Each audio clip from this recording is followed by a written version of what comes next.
ಮಧ್ಯಾಹ್ನದ ಊಟಕ್ಕೆ ಏನು ಮಾಡಬೇಕು ಅಂತ ಯೋಚಿಸ್ತಾ ಇದ್ದೀರಾ? ಹಾಗಿದ್ರೆ ಬನ್ನಿ, ನಾನಿವತ್ತು ಮಿಶ್ರ ಮೊಳಕೆ ಕಾಳಿನಲ್ಲಿ ಸಾಂಬಾರು ಮಾಡೋದು ಹೇಗೆ ಅಂತ ಹೇಳ್ಕೊಡ್ತಾ ಇದ್ದೀನಿ. ಎಲ್ರಿಗೂ ನಮಸ್ಕಾರ, ನಾನು Vani Kusumakar. Welcome to my channel.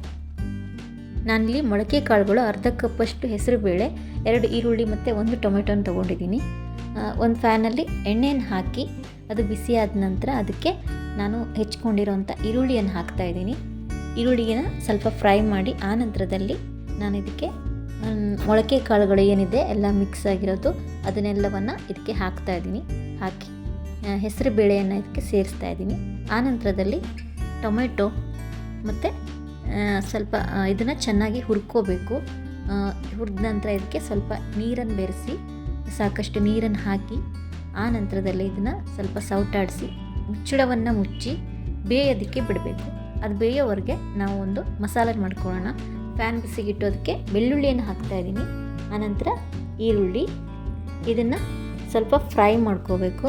ಈರುಳ್ಳಿ ಚೆನ್ನಾಗಿ ಕೆಂಪಾಗುವವರೆಗೆ ಹುರ್ಕೊಂಡು ಆನಂತರದಲ್ಲಿ ನಾನು ಇದಕ್ಕೆ ಅರಿಶಿನ ಪುಡಿಯನ್ನು ಸೇರಿಸ್ತಾ ಇದ್ದೀನಿ. ಅರಿಶಿನ ಪುಡಿಯನ್ನು ಹಾಕಿ ಈರುಳ್ಳಿ ಫುಲ್ ಕೆಂಪಾದ ನಂತರ ನಾವಿದಕ್ಕೆ ಟೊಮೆಟೊ ಮತ್ತು ಕೊತ್ತಂಬರಿ ಸೊಪ್ಪು ಏನಿದೆ ಅದನ್ನು ಹಾಕಿ ಚೆನ್ನಾಗಿ ಹುರ್ಕೋಬೇಕು. ಇದು ಹುರಿದ ನಂತರ ತೆಂಗಿನಕಾಯಿಯನ್ನು ನಾನು ಕಟ್ ಮಾಡಿ ಇಟ್ಕೊಂಡಿದ್ದೀನಿ. ನೀವು ತುರಿದು ಕೂಡ ಹಾಕ್ಕೋಬೋದು. ಇದನ್ನು ಸೇರಿಸಿ ತೆಂಗಿನಕಾಯಿ ಸ್ವಲ್ಪ ಫ್ರೈ ಆಗೋವರೆಗೂ ನಾವು ಈ ಥರ ಹುರ್ಕೋಬೇಕಾಗತ್ತೆ. ಆನಂತರದಲ್ಲಿ 1 ಸ್ಪೂನಷ್ಟು ಧನಿಯಾ ಪೌಡರನ್ನು ನಾನು ಸೇರಿಸ್ತಾ ಇದ್ದೀನಿ. ಆನಂತರದಲ್ಲಿ ಖಾರಕ್ಕೆ ನಿಮಗೆ ಎಷ್ಟು ಬೇಕೋ ಅಷ್ಟು ಖಾರದ ಪುಡಿ, ನಾನು 2 ಸ್ಪೂನಷ್ಟು ಖಾರದ ಪುಡಿಯನ್ನು ಹಾಕ್ತಾ ಇದ್ದೀನಿ. ನೀವು ಖಾರ ನೋಡಿ ಹಾಕ್ಕೋಬೋದು. ಬೇಕಾದವರು ಹಸಿಮೆಣಸನ್ನು ಸೇರಿಸ್ಕೋಬೋದು. ನಾನಿಲ್ಲಿ ಸ್ವಲ್ಪ ಹುಣಸೆ ಹಣ್ಣನ್ನು ಸೇರಿಸಿ ಮಿಕ್ಸಿ ಜಾರ್ಗೆ ಹಾಕಿ ಇದನ್ನು ಚೆನ್ನಾಗಿ ಪೇಸ್ಟ್ ಮಾಡ್ಕೊಂಡಿದ್ದೀನಿ.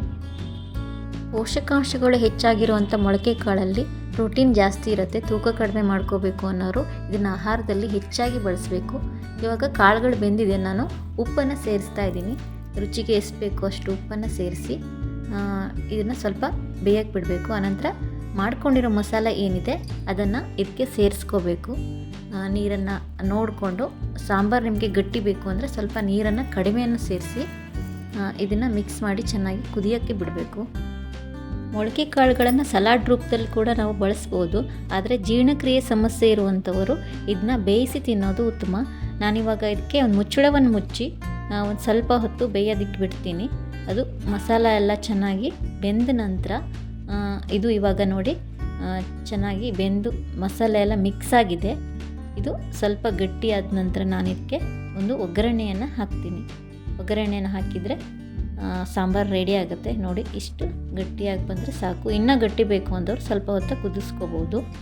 ನಾನಿಲ್ಲಿ ಒಗ್ಗರಣೆಗೆ ಒಂದು ಪಾತ್ರೆಯಲ್ಲಿ ಎಣ್ಣೆನ ಹಾಕಿ ಸ್ವಲ್ಪ ಸಾಸಿವೆ, ಜೀರಿಗೆನ ಬೇಕಿದ್ದರೂ ಹಾಕ್ಕೋಬೋದು, ಇಲ್ಲ ಸ್ಕಿಪ್ ಮಾಡ್ಬೋದು. ಆಮೇಲೆ ಕರಿಬೇವು, ಕೊತ್ತಂಬರಿ ಸೊಪ್ಪನ್ನು ಹಾಕಿದ್ದೀನಿ. ಹಾಕಿ ಒಗ್ಗರಣೆಯನ್ನು ಸಾಂಬಾರಿಗೆ ಸೇರಿಸ್ಕೊಂಡ್ರೆ ಮೊಳಕೆ ಕಾಳಿನ ಸಾಂಬಾರು ರೆಡಿ ಆಗುತ್ತೆ. ನೀವು ಒಮ್ಮೆ ಮನೇಲಿ ಸಾಂಬಾರನ್ನು ಟ್ರೈ ಮಾಡಿ, ತುಂಬಾ ಚೆನ್ನಾಗಿ ಬರುತ್ತೆ. ಈ ವಿಡಿಯೋ ನಿಮಗೆ ಇಷ್ಟ ಆಗಿದ್ದರೆ ಲೈಕ್ ಮಾಡಿ, ಶೇರ್ ಮಾಡಿ, ಹಾಗೆ ಸಬ್ಸ್ಕ್ರೈಬ್ ಆಗೋದನ್ನು ಮರಿಬೇಡಿ. Thank you for watching video.